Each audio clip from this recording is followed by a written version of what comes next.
Владата формално и понатаму сака самата да ја гради ХЕТ Чебрен, но од друга страна е растрчана по инвеститори за изградба на овој стратешки енергетски објект.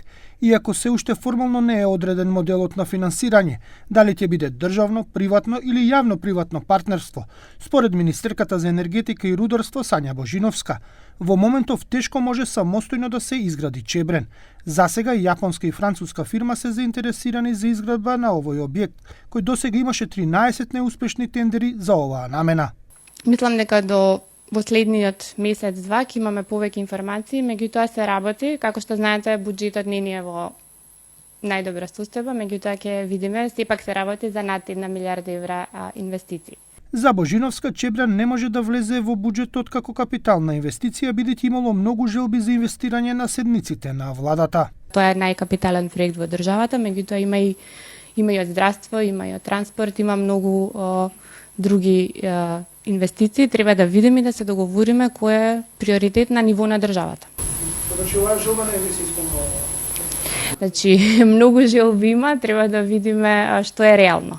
Сепак, досегашната реалност покажува дека во изминативе десетина години се планираат годишни капитални инвестиции од 500 до 750 милиони евра, а во реалноста се реализираат од 350 до 450 милиони. Нереализираните милиони евра потоа се трошат за останати буџетски расходи како пензии, плати или други за останати обврски, кои не генерираат економски раст. Чебрен би се градел од 7 до 10 години, што значи дека годишно од буџетот би се и одвојувале од 150 до 200 милиони евра, или безмалку онолку колку што не се реализираат во текот на годината.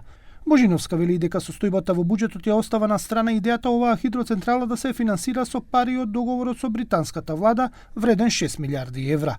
Инаку, се најави голема енергетска офанзива во наредниот период. Прифатени се 67 иницијативи на компании кои го поминале првиот филтер и тие во наредниот период ќе може да изградат енергетски капацитети со инсталирана моќност од 4,4 гигавати во вредност од 3,7 милиарди евра. Дополнително одобрени се 96 иницијативи за изградба на 96 складишта за енергија со моќност од 2 гигавати, капацитет од скоро 5 гигават часа и вредност од скоро 2 милиарди евра. Ќе се гради и когенеративна гасна електроцентрала од 495 мегавати и вредност од 445 милиони евра. Иако овие бројки се одлични, во моментов тие се само иницијатива и не се знае дали сите ќе се реализираат и кога би биле готови проектите.